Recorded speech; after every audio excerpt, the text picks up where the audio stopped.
Good afternoon. Thank you all for being here today.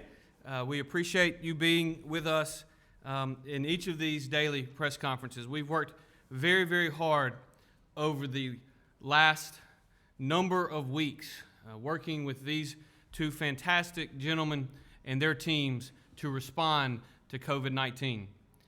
Every single day I have come before you and I have been transparent. I was transparent when I made decisions that turned out to be right, and I believe I have been transparent when I made decisions that have turned out to be wrong. That's the unique nature of working through an emergency. Every single day is different. Making decisions today are not necessarily decisions that don't need to be changed tomorrow. The process is in and of itself dynamic. We must have an emergency response that lends itself to a dynamic response as well. My guess is each of these two gentlemen here who sit atop our task force overseeing this response as set forth through our pandemic plan would tell you the same. We make decisions today based upon the best information that we have available, and then things change every single day. That does not lend itself to making a decision today for something that may happen 4 to 5 months from now. My commitment to you and to the people of this great state is I'm always going to tell you the truth. You may not like the truth, but I'm going to tell you the truth. And so as I progress over the next few minutes, I'm telling you the truth. Today, the state of Mississippi saw its largest single-day increase in COVID-19 cases. We also saw our largest increase in death numbers. Now, the extra large death increase is due to getting information back from previous deaths that were tested earlier. I'll let Dr. Dobbs speak to that. But I want you to know that this thing is not over. We are not out of the woods yet. Things can change quickly. We have to stay flexible. Today, I was prepared to announce further reopenings. That was the plan. And I was excited to get more of our people back to work. We have to get businesses back open, and we have to get our people back to normal life. There are still a few industries that are forced to close, and I absolutely hate that. It eats me alive every day. I was ready to change our order today, but needed to take the latest health information into account. This was a large enough change to make me take a step back and want to look at the board, to re-examine things. And I've come to the conclusion that I must hold on for now and consider it at the very least over the weekend. We may still move forward with more reopenings soon because we believe what we are considering represents safe steps. They wouldn't recklessly put more people in harm's way. I want to prayerfully consider them. But we have to stay sharp and nimble. The ground can shift beneath us every single day. It has happened every single day for the last 6 weeks. Right now, the ground is shifting beneath us as we try to respond to get aid out to those who need it. The legislature is, as we speak, voting to strip our ability to use CARES Act funds to fight this virus and to fight the unemployment emergency it has created. We were getting ready to get those funds out to the people who need them as soon as next week. They want to debate it for weeks and months before we get any money out to the people who need it the most. That's simply not an option. We have the legal authority, but more importantly, I have the duty to respond and to handle this for the people of our state. In an emergency, the governor is responsible. You cannot manage an emergency by committee. Someone has to be accountable. I've said it before, and I'll say it again. If you're unhappy With our response to the CARES Act, the buck stops with me. Honestly, I'd love to pass the buck on to 174 legislators like they want me to. That would be the easy thing to do politically, but this is the job I applied for. This is what the people elected me to do. I didn't know this is where we would be when I ran for this office, but here we are. Businesses are laying off people today. Their employees cannot wait a month for more help.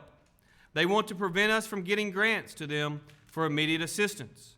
They want to prevent cities and counties who are laying off employees right now from getting the assistance they need with immediacy. We are pushing out masks, gloves, hand sanitizer, and more on a daily basis.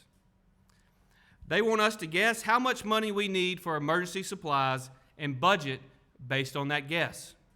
Best case scenario, they overestimate and send a whole lot of money back to the federal government when it goes unused. Worst case scenario, they underestimate and people die because we can't get them what they need. I cannot do my job without the funds that the Trump administration secured for and expect governors to use.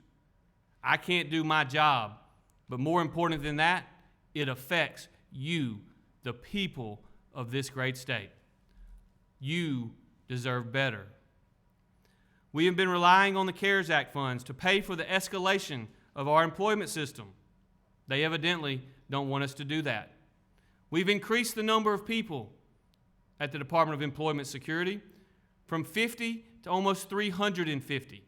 We did so with the full knowledge that the CARES Act would pay for that if the legislature is successful changing the law. And I choose to abide by it, and admittedly, it is in conflict with so many other state statutes. But if I chose to abide by it, we would have to go back to 50 employees at employment security, and that would be catastrophic for the people who so desperately need unemployment assistance. We want emergency funds to go to some essential workers right away, to keep them on the job in this critical time. They don't want us to do that. They want me to sit on my hands, call a special session of the legislature, and beg them to fund the things that need to be funded so we can respond. I'm truly confused and disappointed by the sudden change in the way the state is treating emergency funds, or at least the way the legislature wants to treat emergency funds. For 40 years, in disaster after disaster after disaster, the governor has had the responsibility to be able to do what is best for those people who elected him to serve. They want to change that. I don't know what makes this any different than all the other emergencies that we manage. Admittedly, we do have a new lieutenant governor. The other difference is the size of the check. The lieutenant governor was asked this morning about the difference. He said that, quote, "This money is not for immediacy because, quote, it's not like we have a Katrina event here." My friends and fellow Mississippians, I served in this building when Katrina hit. I know what it was like. This is every bit as challenging as Hurricane Katrina, and in many ways, it's even more so. Hurricanes hit on one day, and the recovery begins the next. Pandemics such as this are so very different. Pandemics such as this occur one day, and then something totally different occurs the next. And the day after that, something totally different occurs. And you've got to be able to respond to the ever-changing environment on a daily basis. And you've got to have somebody that is accountable, not 174 somebodies that are not. I believe that Mississippians want us to respond in the best way possible. There was a question at the press conference earlier today what the difference is. They said, unlike a tornado, this is not over quickly. That is exactly why the emergency management process in our law is even more appropriate. Things change every day. And tying the hands of these two great human beings who have worked 24 hours a day, 7 days a week, simply because you're interested in who is in control, because you care more about power than people, is wrong. I don't know if they think all of our emergency orders are illegal because of this emergency is different, or if it's just the part of the emergency law that keeps them from spending a bunch of federal money. That's a good question to ask them. And by the way, I'm not mad at them. I think they have a genuine philosophical interest in arguing about the state constitution. I think they really believe this is about internal politics. Who has the power? Is it legislative versus executive? I don't think they're bad people. I really just don't think they realize the damage this would do. I can't just sit by and let this get delayed for months and months and then get spent on pet projects for every individual legislator. I hope and I pray it gets settled quickly. I hate that we're getting pulled into this, and more importantly, at a time like this, in the middle of a 100-year emergency, I hate that you, the people of Mississippi, are getting pulled into this over petty political differences. In the meantime, we're going to go ahead with the emergency management system we've had in place for decades. In Mississippi, we know how to do this. We've done it forever. We're not going to tear up the playbook in the middle of a half dozen ongoing emergencies and treat one of them differently just because of the size of the check that Washington sent us. If you're watching at home, please pray for all of this to resolve very quickly. This isn't a hypothetical in a political science class. This is real life. And I tell you, real lives are at stake. If Director Michelle doesn't have the flexibility to get PPE to local hospitals, people could die. If we had gone in the situation where we could have gone, where the model suggested that we go, and we didn't have the ability to escalate budgets so as to get more ventilators, people could die. And you may sit there and say, but the good news is we managed through this and we didn't run out of ventilators. What's going to happen a month from now? What's going to happen in September or October or November? Are we going to need more PPE? Are we going to need more ventilators? I can tell you with certainty, I have no idea. But if we don't have the flexibility in our laws to deal with it, if we don't have the flexibility in our laws for these two capable, competent people to stand up and do what's right to protect the people of this state, then people will die. And so I know that there are those in the legislature that are well-intentioned. I know that they mean well, and they just think this really isn't that big a deal. I'm telling you, it's a big deal. It matters. It matters to your mom or your grandmom. It matters to all those people that are in nursing homes that we're trying to get care to. It all matters. So with that, I'm going to ask Dr. Dobbs to give us an update on our numbers from yesterday, which you probably already know was the largest number of cases and the largest number of deaths since this issue began. Dr. Dobbs? Thank you, Governor. Kind of going into a quick update, we are unhappy to report large increases of cases today, 397 new cases. That's the largest number of cases we reported in a single day. Again, a powerful reminder that this is far from over, okay? And just want everyone to stay vigilant because this thing is not even remotely toward the end as far as like number of people getting sick. There's some different dynamics at play that we'll talk about, but certainly we have a lot of cases. We're also reporting 20 deaths. Now, the caveat to that 20 deaths is 11 of those deaths were ascertained from death certificates that came in under different mechanism. Most of the cases that we get are from electronic lab reporting, and if someone has a death certificate that says it's from coronavirus, even if we don't have lab confirmation, that counts as a death. And so that's something that will happen periodically as we go through our death certificate data to identify the total number of deaths.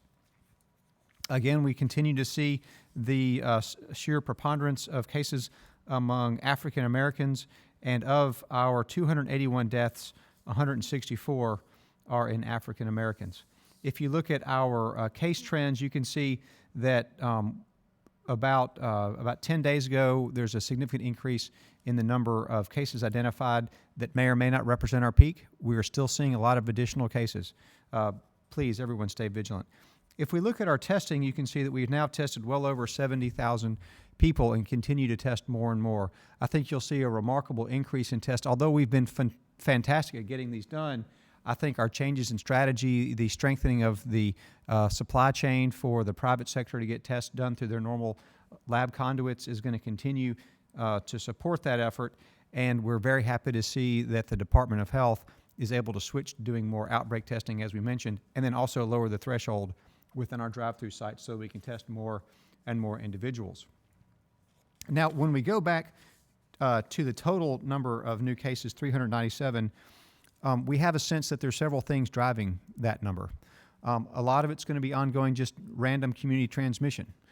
We have observed, as have many of you, that when you go in the community, it doesn't seem like we're in the middle of a pandemic. It looks like we're just before Easter and everybody's getting ready to celebrate. All right? We need to wear masks in public. If we go to the store, send one person, don't take the whole family. It's not a social event. Please, just for now, avoid social events with other people, even if it's your extended family. If it's not your nuclear family and someone you live with, please let it wait a little bit, because we know those are scenarios where we can transmit virus, especially to people who are vulnerable, older, have chronic medical conditions. And then again, if you are older or have severe chronic medical issues, please consider sheltering at home on your own.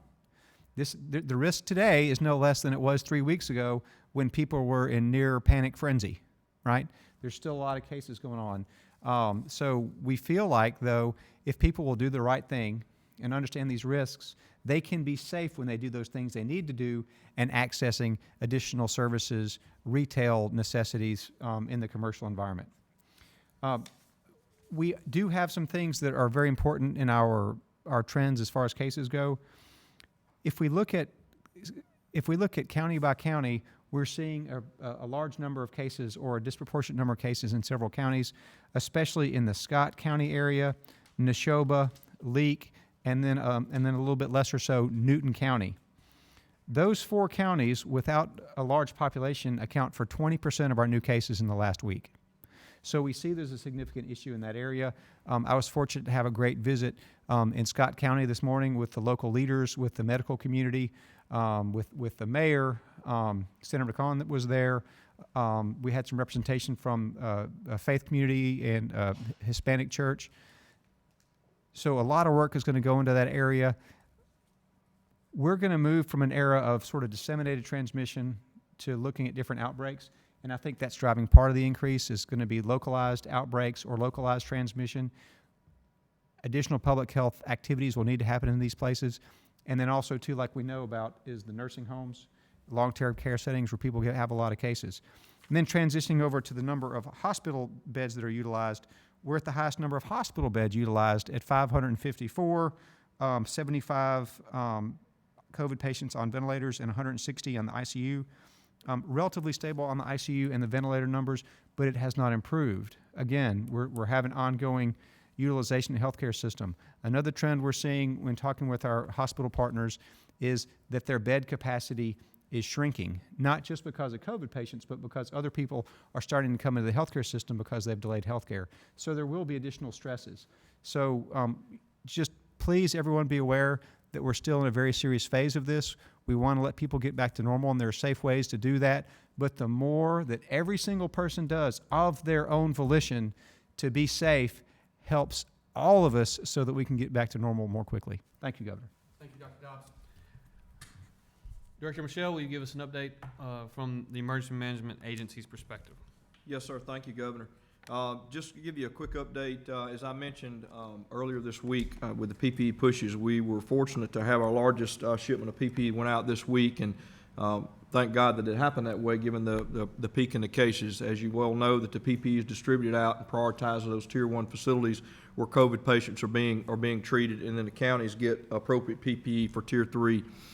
Just to start, approximately 14,000 face shields, 20,000 medical grade exam gloves, 16,000 surgical gowns, 21,000 medical grade N95s, 5,000 medical grade face shields, 30,000 non-medical gloves, 56,000 non-medical masks, about 860,000 non-medical KN95 masks, and then 1,300 pair of safety goggles, and then an assortment of hand sanitizer and disinfectant that's been pushed out.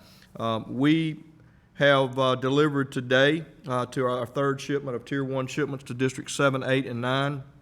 Those are to the Tier 1 facilities, healthcare and long-term care facilities, and completed that today. Just real quick, Governor, if you'd like, give a decoration update. We've been talking about the three primary storms that we've been working amidst the COVID response. The Easter storm, I won't belabor that anymore. We're now up to 28 counties that we're working to be added back to that declaration.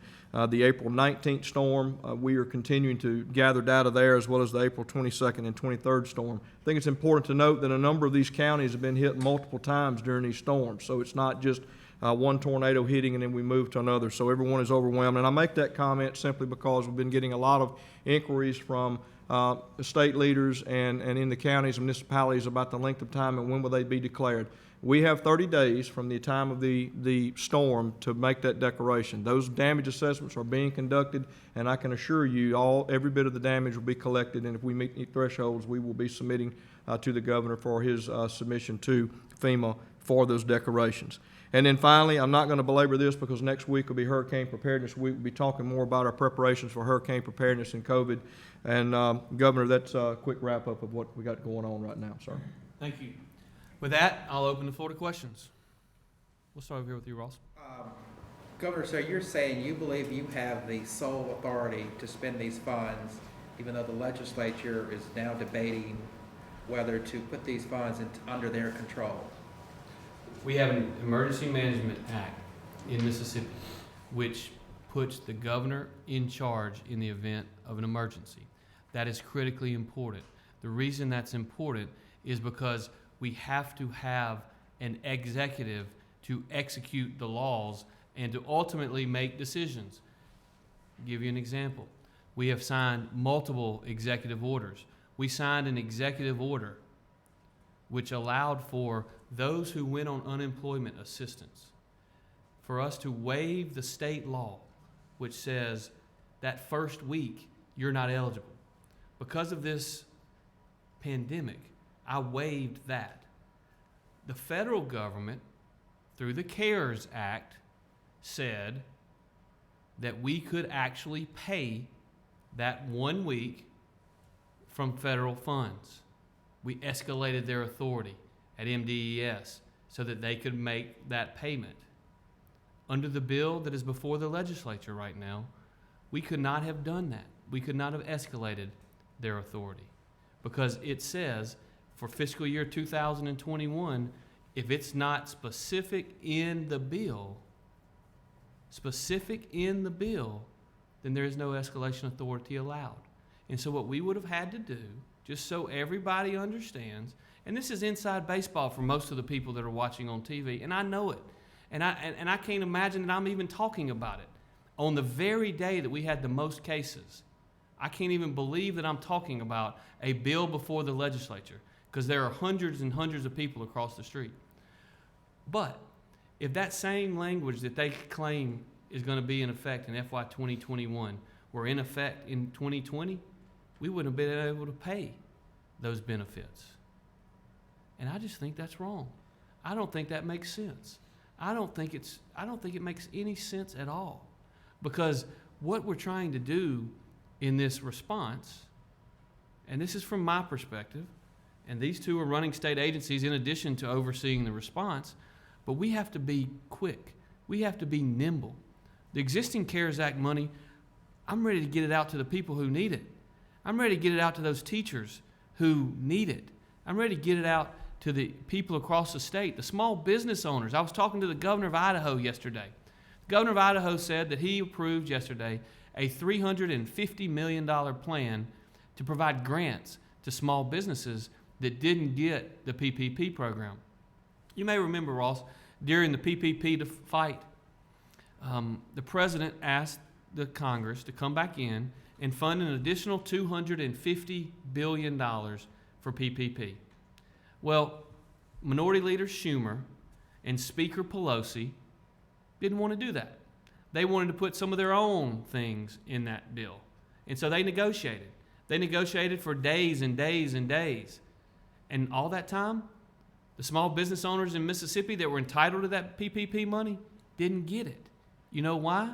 Because the legislative branch, while it is very, very good most of the time, the debate, the discussion, the argument leads to good legislation most of the time. But when you're in the middle of a historic emergency, you have to have someone where the buck stops.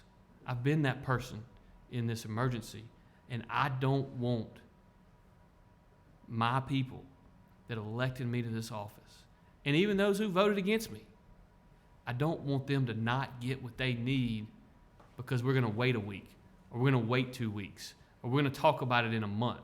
We don't have a week. We don't have a month. The emergency is right now. It is every single day.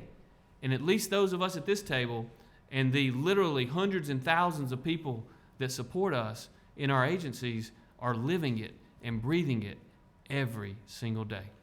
This is a question for Dr. Dobbs and Director Michelle. Have you met with either Lieutenant Governor Hosemann or Speaker Gunn? And have you spoken about the budgetary needs of your agencies? We met collectively early on over at the Capitol, somewhat at the beginning, but I have not talked with them throughout as of recent. Now, are you concerned if the legislature takes control of this money, that there will be immediate budgetary issues that you will not be able to cover at either of your agencies? Well, I'll give you my example, and I won't speak for Dr. Dobbs. My concern would be, and I go back to the very beginning of the PPE, when we determined the emergent need of PPE and how we were going to purchase it, we would use very unorthodox measures was all we had to try and find it. And we all know about the issues with China and getting it in. Those were very real. It took us 3 weeks after buying to build a supply chain that we're only just now starting to get. So yes, I'd be very concerned about delaying that. Let me ask Director Michelle a question, because I think it's important. When you made the ultimate decision to go to do what was necessary to get PPE, who did you ask if it was okay, and how many calls did it take? You. And what did I say? You said do what we needed to do to protect the Mississippians. Thank you. Dr. Dobbs, same question? Yeah, we haven't had any meetings or discussions, early on, like at the very beginning, before the session really closed, we did have conversations about our long-term needs, but nothing recently. This is a dynamic and a rapidly changing event. I can say that it's extremely important to have a nimble approach. Bringing on new employees, being able to escalate budgets in a near immediate fashion is so very important. So those are just elements that we have to have if we're going to respond appropriately. One last super quick follow-up. If the legislature does what it is planning to do right now, how much money will be available to you for these emergency escalations as of right now? Well, if the legislature does what the House did, and again, it's hard to speculate because we're in the middle of this, and there are senators who I presume would like to have a say in this, and will either ask questions or do other things. This is a very unorthodox situation for a lot of reasons. One of which is, it is very unusual for the legislature to have adjourned or recessed for a time certain and then agree to come back weeks and weeks before that occurs. And so that's in and of itself is strange. I was lieutenant governor for 8 years and don't recall ever not adjourning to a time certain. And so we'll see what comes of it, and then we'll make our next decision But based the upon question that. was how much funds are available for emergency escalations as of right now, regardless of what the legislature's doing. Right now, I don't know exact numbers, but there is more than adequate escalation. I don't think there is a limit placed on escalation of federal funds for the response, for emergency responses. The Department of Finance Administration is the agency that oversees. Basically, they manage the budgets of everyone's budget. Now, each of these individuals have their own budget team, but the Department of Treasury actually receives money, and then the Finance and Administration actually administers the money, puts the money in the various accounts, things such as that. So I don't know exactly. I'm sure every bill has its own specific amount. But when I was lieutenant governor, I didn't get down in those weeds as to exactly where that was. So, yes, ma'am. It seems that the bill is going to pass both chambers. Are you prepared to veto the bill, and are you having thoughts of probably suing? Well, what I would tell you is I can't give you much of an idea as to whether or not I would veto the bill until I see what's actually in it.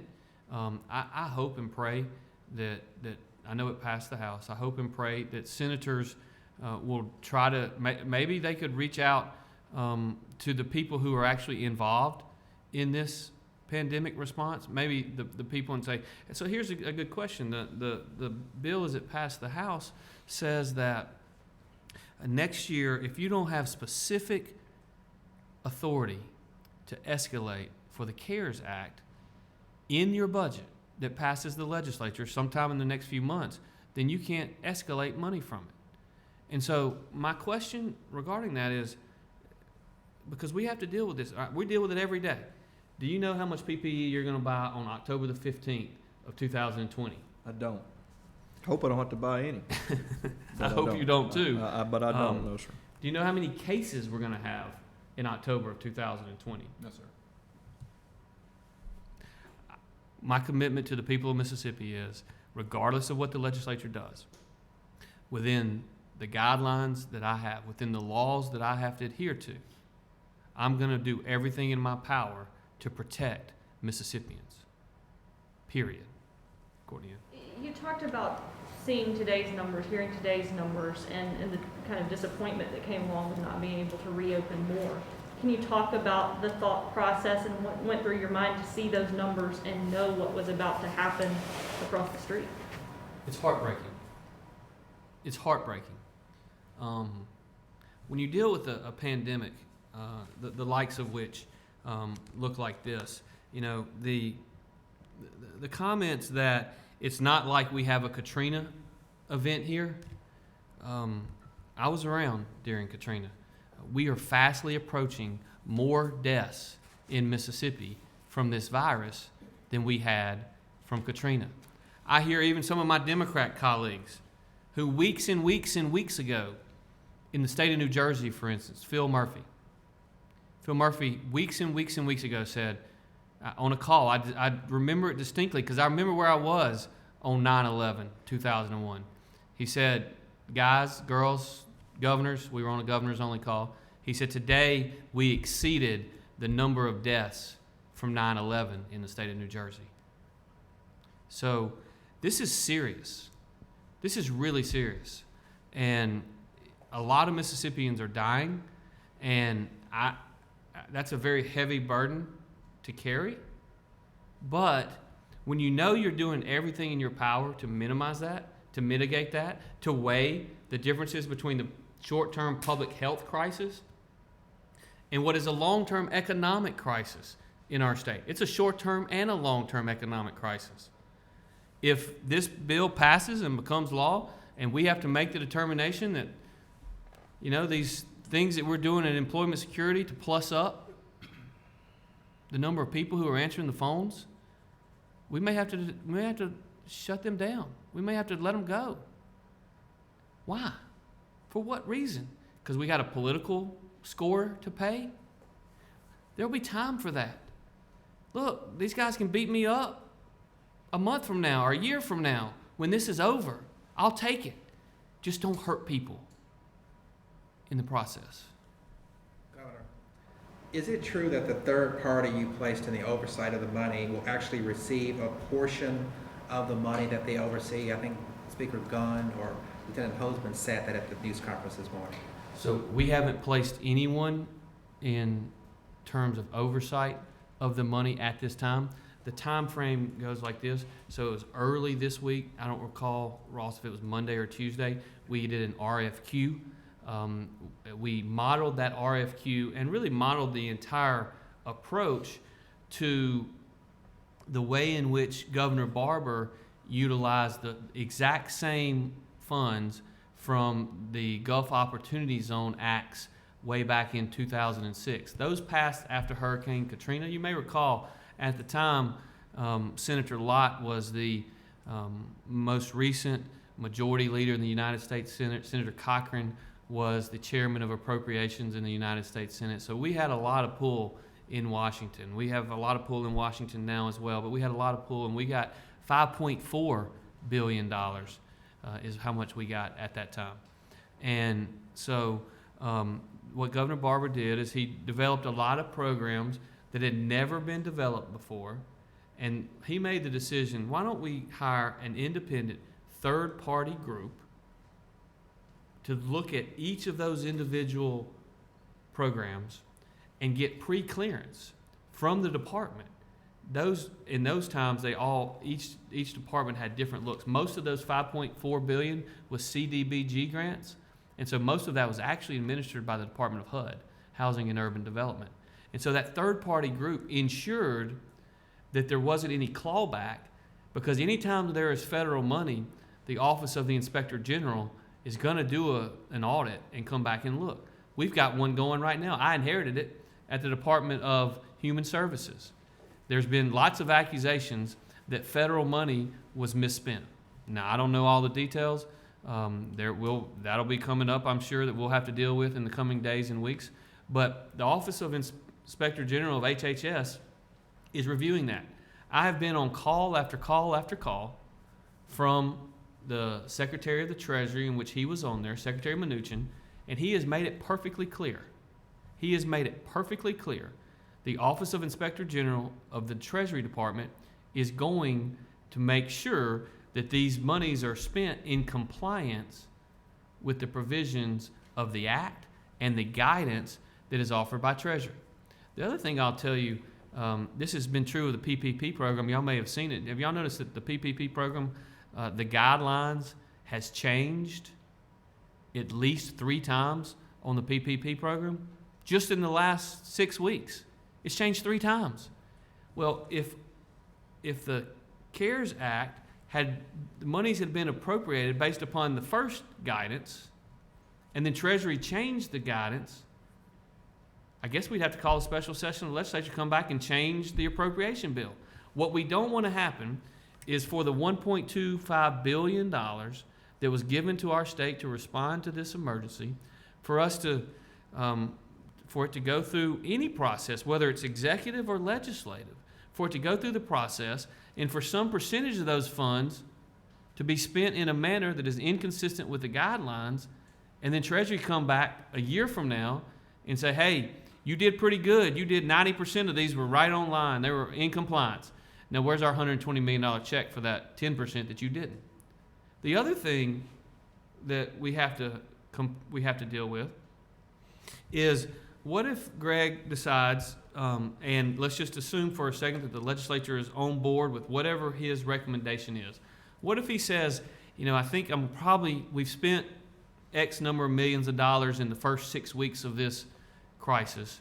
I think in the 6 months starting July 1 through December 31, and we'll pick a number. What if he says, I think it's going to cost us about $80 to $100 million more?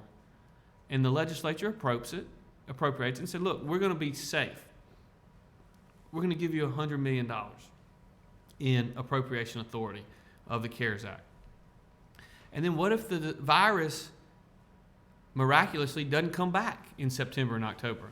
And what if Greg spends $0, but yet he's got $100 appropriated, $100 million appropriated?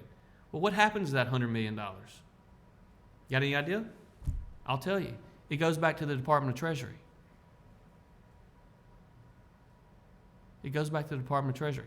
What if we think Dr. Dobbs needs $100 million in CARES Act funds to deal with the public health emergency? And so we give Greg $100 million, we give Dr. Dobbs $100 million because we think it's potentially going to be really, really bad in the fall. And therefore, we think it's going to be really, really bad, we want to triple the number of people who work for the health department. We want to put in contact tracers, 3 times more than we have right now. And so the legislature, acting in good faith, says, okay, we're going to give you $100 million to spend between July 1 and December 31. And then what if the same scenario happens in which there's no need for it? So we have an appropriation bill where we've appropriated $100 million to MEMA, we've appropriated $100 million to the Department of Health, and we spend none of it. Well, that $200 million goes back to the federal treasury. Meanwhile, I got barbers and salon owners who hadn't been able to open their shop because government shut them down because we have a public health crisis. How about maybe we could send some of that money to barbers and salon owners right now? How about we could send $10,000 to every small business right now for the purposes of buying PPE for their employees? Does that sound like a good idea? It does to me, because Dr. Dobbs says repeatedly we need to be wearing masks in public. But small business owners are hurting. The folks that opened up Monday, the retail shops, maybe the little dress shop over in Flowood or the dress shop in some other small town, they're hurting. But what if they were able to get state money to buy PPE, to buy masks, so that they could give everyone that walked in their mask a mask because the state provided that through a direct grant to them? Oh no, we're going to wait and we're going to decide in a few months how to spend that money. We don't have a few months. That small business owner, in a few months when it's decided, he or she's going to be long gone. How about the restaurant owner that wants to reopen? The restaurant owner wants to reopen, and we let them. We say, okay, we know it's challenging, but we're going to let you reopen. But we're going to mandate that everybody in there has a mask. Was that restaurant owner going to have to add that added expense of a mask? The restaurant owner didn't shut down his restaurant or her restaurant. The restaurant owner didn't let the virus come from China.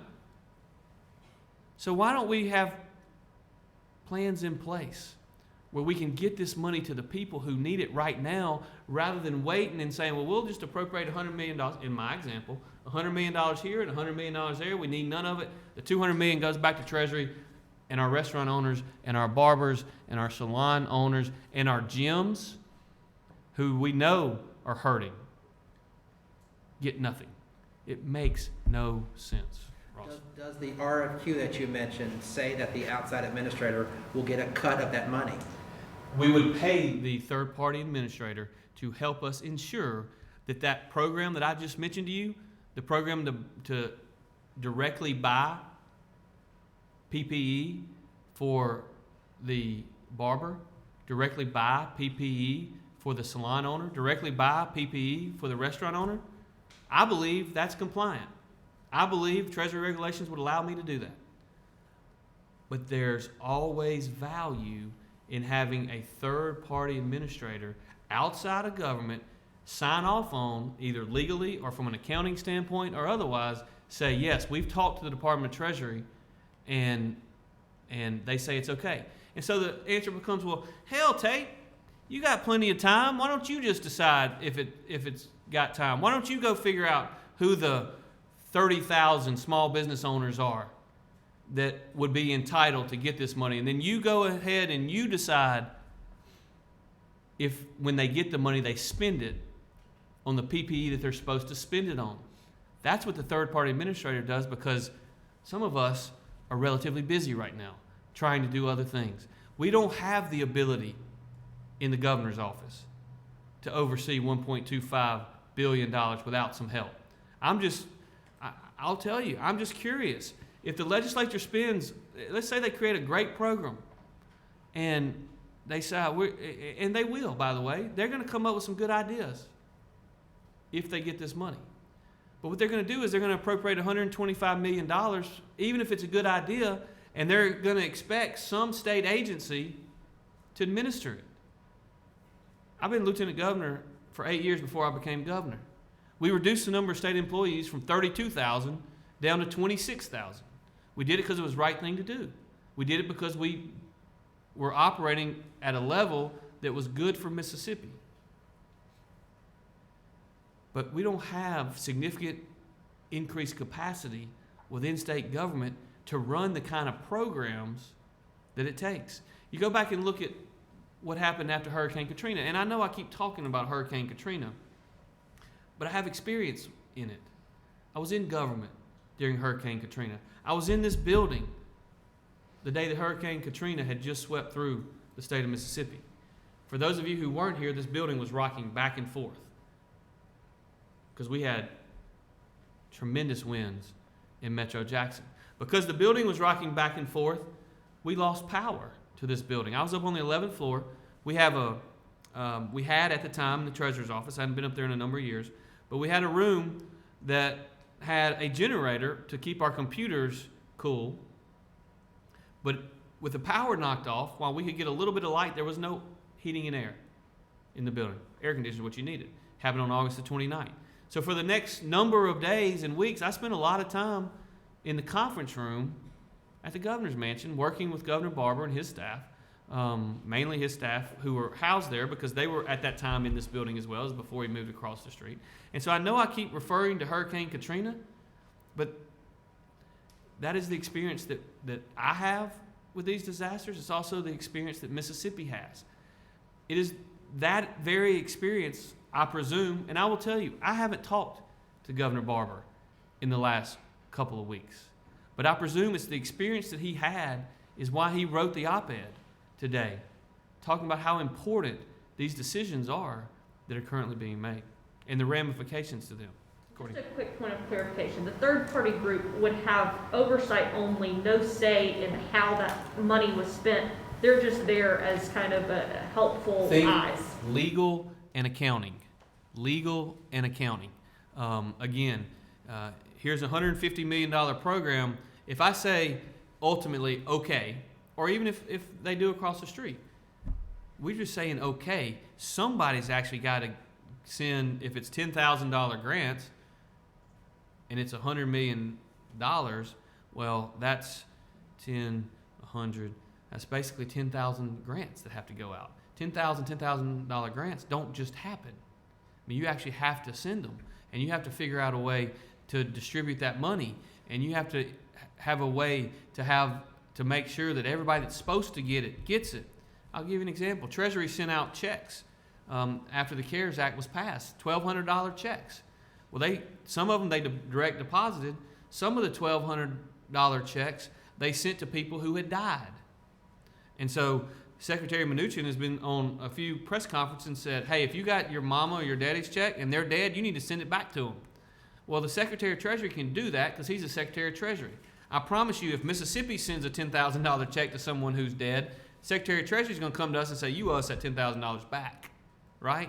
And so we don't have the luxury of just sending it out and hoping somebody sends it back. We have to account for it, and we have to have accountability in who gets what, and it's actually going to the people for which it was intended.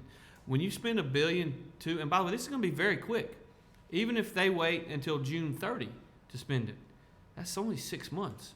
That's $200 million a month that has to be spent. And so I would submit to you that time is very important. Governor Renee. Reeves. Dave Elliott from WOX has a question. Dave? Thank you, Renee. Governor, I'm going to shift gears, and if folks want to come back to this big story, they can. We have reports and photographs of restaurants in Biloxi, Long Beach, serving customers either inside or on patios. And we can only assume this is happening all over the state. Also likely with bars and maybe entertainment venues. How should law enforcement respond to that, since it is technically via your executive order breaking the law? What would you say to these business owners? Well, I haven't seen the pictures, but I have no doubt that we're not getting 100% compliance in our executive order. We have a law in the state of Mississippi which says something to the effect of "thou shalt not murder," and I believe April was the most deadly month in the history of Jackson, Mississippi in terms of total number of deaths. And so there are going to be people who do not comply. We are looking at ways to get our restaurants back open, and I had a call with the mayors earlier this week and told them that it was their responsibility to send their policemen if they felt that there was somebody in violation, and if they needed additional resources. This is when we had the ability, knowing that we had CARES Act money, that we could actually send additional state resources out to help our local municipalities and our local counties. We're still willing to do that, assuming we still have the ability from a federal money standpoint to do it. Renee. Yeah, I'll come back to you. Frank That's fine. from Yellow Politics, I believe, has a question. Okay. Frank? Governor, Dr. Dobbs, Dr. Michelle. This question is for Director Michelle specifically. The Lieutenant Governor and the Speaker are using as the crux of their argument for this $1.25 billion in the CARES Act, that it's based on reimbursements and not immediate need for funds, which is why they say that they have the appropriating authority. Is that accurate? And or are they basically delaying the divvying up of these funds that could be used in necessary circumstances for your agency? Well, I'll just address, I'm not want to get too deep into the CARES Act because that's not something that I'm really working or planning for. What I'm working with is, as of March the 12th, when the President of the United States made a federal declaration for this event, then we had the opportunity for disaster through a PA declaration. So through that is how I manage and how we manage emergency responses, and it's the same way that we're doing this one now. The CARE Act's funding is certainly something, should the governor choose to use that in certain ways, we can. But I'll defer back to the governor on any elaboration with that. How many emergency declarations do we currently have open? We currently have 16 open disasters as of today, sir. In those 16 disasters, is there anything different with the pandemic than is with the tornadoes, the floods, the hurricanes? The duration The and the time? unanticipated, right, yes, sir. Thank you. Renee? Taylor Vance from Daily Journal has a question. Awesome. Taylor? Thank you, Renee. I have a question for Dr. Dobbs and the governor. This weekend, Tippah County is set to, or a group in Tippah County is planning to host a large flea market event where people from all over are going to come and buy and sell things. And I was just curious, actually, given that today has been the largest single day increase in cases that have been reported. I was just curious, do you think it is wise for this group to host an event of this magnitude, given, again, the large number of cases that were reported today? Please don't. Tippah County has a lot of cases. This is not going anywhere, and I can think of few better ways to spread it than a bunch of strangers coming together in close proximity and exchanging things by hand. To the leadership in Tippah County, it's obviously not within the confines of the executive order, and it's just really a bad public health idea. The complacency I find breathtaking among some folks, just to be quite honest.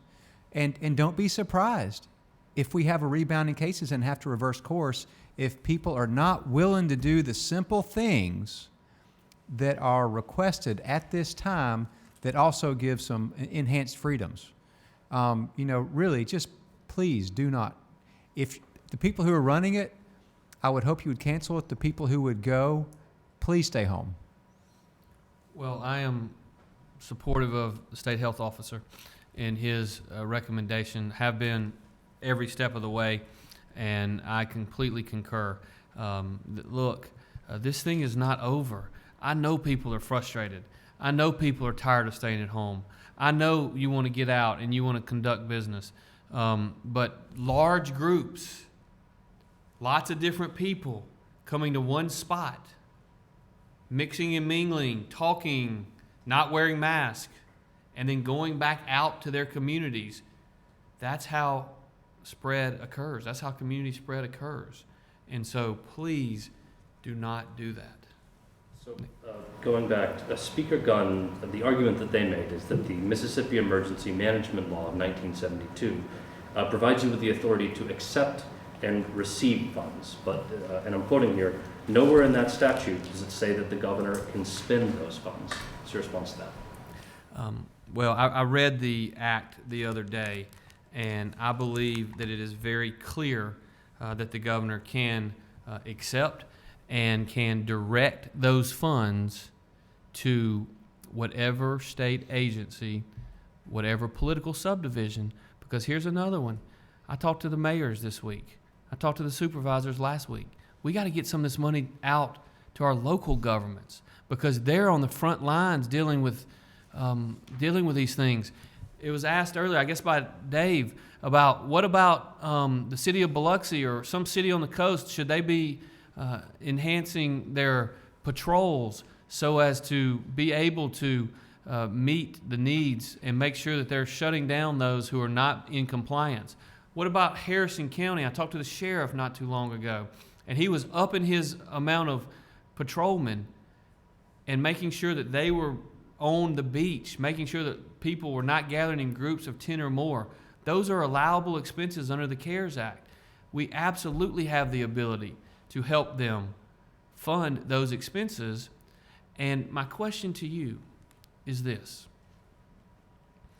If it is true that the governor cannot spend federal money in an event such as this, if that is true, why is the legislature across the street changing the law as we speak? If the law says what they say it says, why are they putting lots of people at risk for being in a really small building with lots of people in a hurried fashion? Guess they made this announcement late yesterday. If the law says that I can't do it, then why are we changing the law? I'm sorry. No, go ahead. Speaker Gunn has said maybe the law is unconstitutional, needs to be changed. But my understanding of the... Well, of course.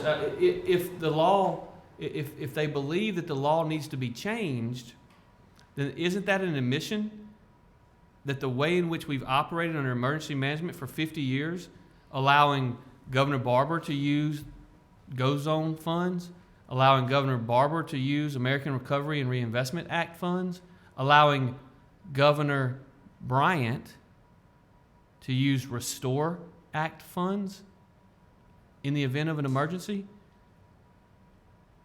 Doesn't that just prove that governors, time and time again, have had the authority to do it? You know, there's a quote. I don't know if you saw Governor Barber's op-ed, but I did. There's a quote in there, interestingly, from the former Speaker of the House, Speaker Billy McCoy. Speaker McCoy was quoted as saying sometime in 06 or 07 or 08, I don't remember exactly the date. I think it was 06, right after Hurricane Katrina. And I'm paraphrasing because I don't have it in front of me. But he said something to the effect of, nobody ever thought the legislature would try to take this money in an emergency away from the governor. Now, we think the legislature ought to have some input, and that's something y'all have heard me say repeatedly. I think the legislature ought to have a lot of input because they have a lot of good ideas. A lot of good ideas. But we have to have a system in place where the executive executes the law. Renee. I believe Emily from AP has a question. Good. Emily? Hi, Governor, the Legislation that's being considered today would set aside something like $100 million in the current fiscal year for agencies to use for immediate response to this emergency. Would that be sufficient for the needs that are anticipated between now and June 30th on this response? My gut is no, but if you could tell me, Emily, how many cases we're going to have on June the 27th, it would be easier for me to answer that question. Or if you could tell me how many unemployment claims we're going to have next week, I might could answer that question. Or if you could tell me how many people Dr. Dobbs needed to hire in the coming days and weeks to do contact tracing, I might could answer that question. What I can tell you is that the last report I got from Jackie, which was not this week, but last week, on Monday and Tuesday alone, they spent $72 million on unemployment claims last week alone, on those 2 days. $72 million. Their typical expenditure on a weekly basis, say in January or February, seasonally adjusted, was less than $1 million a week. They spent $72 million on Monday and Tuesday of last week. So what I would suggest to you is $100 million, while a lot of money, is nowhere near what's going to be needed to respond to COVID-19. Renee? Yeah. Jack from Clarion Ledger has a question. Jack? Yeah, Governor Reeves, so, the legislature is about ready to vote on this bill. What's your response going to be if they unanimously pass it? Well, we'll take a look at the bill as it passes the legislature. Obviously, I've been here for the last hour, so I can't tell you with certainty what has happened and what has transpired. But as soon as I learn that, and as soon as I find that out, we will, I'm sure, have a comment to make at that time.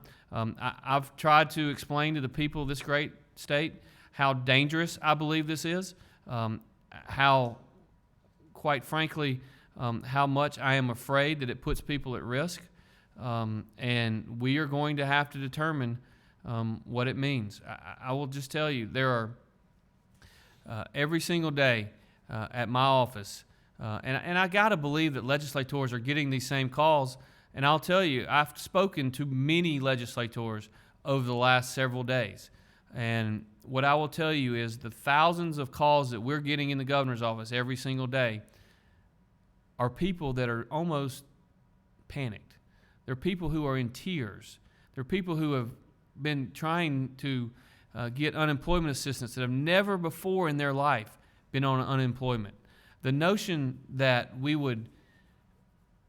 as a state would decide, I think it's a good idea for us not to have the resources that we need to respond to this is just concerns me on so many levels. Do you have a good idea of how much unemployment money is available, like in the coffers right now, moving forward? And secondarily, would that $100 million be enough to keep MDES running? Or, you mentioned removing the 300 employees. Would the $100 million be enough to keep them employed? Again, I can't answer that question because I don't know what unemployment's going to do. What I can tell you is that they spent $72 million on Monday and Tuesday of last week. Now, I'm sure some of that is money that came out of the trust fund. We had an unemployment trust fund. Mississippi was fortunate that we came into this in relatively good shape from an unemployment trust fund standpoint. I'll also tell you, yesterday was the end of April. Through April the 30th, the month of April revenues were $230+ million below, $230 million below original projections. So the legislature is going to have a real challenging time when they come back, whenever that is, just dealing with this year's budget, which you cannot use CARES Act money for loss of revenue. I hope they don't try to do that, but you cannot use that. And so the other thing that I'll just tell you is, so we have and this is important, we have a system in place today. And in that system, we have an Emergency Management Act, which allows these two directors and the director at Employment Security to make decisions, because they know that under that Emergency Powers Act, the governor is in charge, and that we are going to make sure that they have the resources they need. That's why the CARES Act was so important. It allowed us to worry less about the money and more about doing what was right for our people. Well, when some people in the legislative leadership say, this is going to be a reimbursement, we're just going to reimburse you. Am I to believe that that's an unlimited reimbursement? Or am I to believe that they say they're going to reimburse us, but they don't put it in law, so we don't know if they are or they're not? Am I to believe that perhaps they say they're going to reimburse us, but they find something else through the legislative process that they'd rather spend that money on? Well, then what am I going to do? And so am I supposed to just say, well, we're going to get reimbursed for these expenses, I'm sure, so let's just keep spending it? I'm not sure I have the legal authority to do that. In fact, we have general laws which are very clear, which say if the governor determines that revenues are not going to meet certain levels, then the governor has to cut budgets. And so there are going to be, if this bill, as it passed the House, were to become law, there are going to be a lot of general statutes that are totally and completely in conflict with this general law. And so when you've got multiple different general laws that are in conflict, it puts those of us in the executive branch of government in a position where either we got to pick and choose which general laws we adhere to, or we've got to let the judicial branch decide which ones we're supposed to adhere to. Or I guess I could just call up one of the 175 members of the legislature and say, hey, what y'all think I ought to do? You think I ought to pick this one, or this one, or this one? But that's where we're going to find ourselves if this were to pass and become law.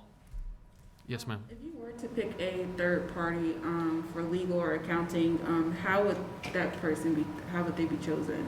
So the RFQ is actually out, and it specifies how that group or entity would be selected. I don't know off the top of my head. I believe there is a committee that would make that recommendation to the governor under the Emergency Management Act, and that particular group, I believe, consists of several people from the Department of Finance Administration, sort of the people that are the experts on procurement, the head of DFA, and probably a governor's office staff or two or three. I'm not sure exactly what that looks like, but it's a combination of those individuals. You know, we have an advantage in that there are a lot of people at the Department of Finance Administration who are actually here back in 2005 and 2006. And so when I tell you we are using the exact same model, I know that to be true because these are the very same people who did it then. And it worked out excellently for Mississippi because 99.9% of the funds were deemed by the various agencies to be spent in accordance with federal law. And so again, just keep this in mind. If this were done in such a way where 5% of the money came into question, that's $60 million. If this were done in a way where 20% of the money came into question, that's $250 million. That's why, and I was reluctant to do it the same way they did it for the very reason that the Mississippians are reluctant. I mean, nobody wants to hire lawyers and consultants. But if you can spend a few dollars on the front end to save a few $100 million on the back end, then I just, at the end of the day, made the decision that I felt like that was the right thing to do. Renee. Stephen from News Mississippi has a question. Great. Stephen? Hey, Governor, and I believe Dr. Dobbs, you may want to speak to this as well. But I wanted to know, what do you, I guess, need to see happen over the weekend in order to move forward with what you were planning on announcing today? So, some of it's a deep dive into the data and see what's driving the increase. And if we see that it seems like one of the things that we're looking at very closely is for each case, is it part of a specific outbreak? So, if it's a nursing home outbreak that's driving a local community, that's different than if it's people picking it up at the big box stores, right? So that changes your public health response. And so some of it's going to be us slicing and dicing what's driving it, and also too looking a little bit at the drivers by geographic location to help us understand, because the state is not a monolith as it comes to this is going. Some areas are harder hit than others, as we've discussed. So we will pull that information out and see which public health interventions seem most appropriate based on the scenario of what's driving the number of cases we're seeing, and do that for every area, obviously. And if some of the increase is because we're doing more testing and it's an artifact of us being more aggressive, that's a different story too, right? And then we'll get that information and we'll get it to the governor and his team, and then see what the best course of action is. Would you be willing to sit down with Lieutenant Governor Hoseman or Speaker Gunn and have a public conversation about the best way to move forward? Oh, absolutely. Look, I have met with and spoken with them almost weekly, at least, over the last 5 or 6 weeks. We have done everything in our power to keep them updated on our response. I'm sure that these two have had a few calls with them, maybe daily, and that's good, keeping them up to date on how things are going. We had requested on last Friday a call with all of the senators and all of the House members. Those calls did not happen this week, unfortunately, and I think that's one of the reasons that you're seeing what's happening today. I learned of the fact that the legislature wanted to steal this money was over the weekend when the speaker reached out. And then I heard on Monday that the lieutenant governor was trying to hire lawyers to sue us. And then at some point throughout the week, and I met intermittently on Tuesday and Thursday with Speaker Gunn, I guess they made the decision that they maybe didn't have as strong of a legal case, that we didn't have the authority, and that's why they came into Jackson, put all of those people in that building over there, and decided to change the law. I don't think if you think the law is on your side, you take the chance to change the law. And so, and again, I'm not 100% sure that the bill that they passed is not in direct conflict with at least 2 other state statutes. And so I'm afraid as executive, even if this bill were to pass and become law, that I would have the ability to pick and choose which law I should follow. Again, thank you everyone for being here today. Please adhere to Dr. Dobbs' warnings. Please pay attention. Please stay safe. Please stay at home when you can. And when you go out, please wear a mask. Thank you all, and God bless.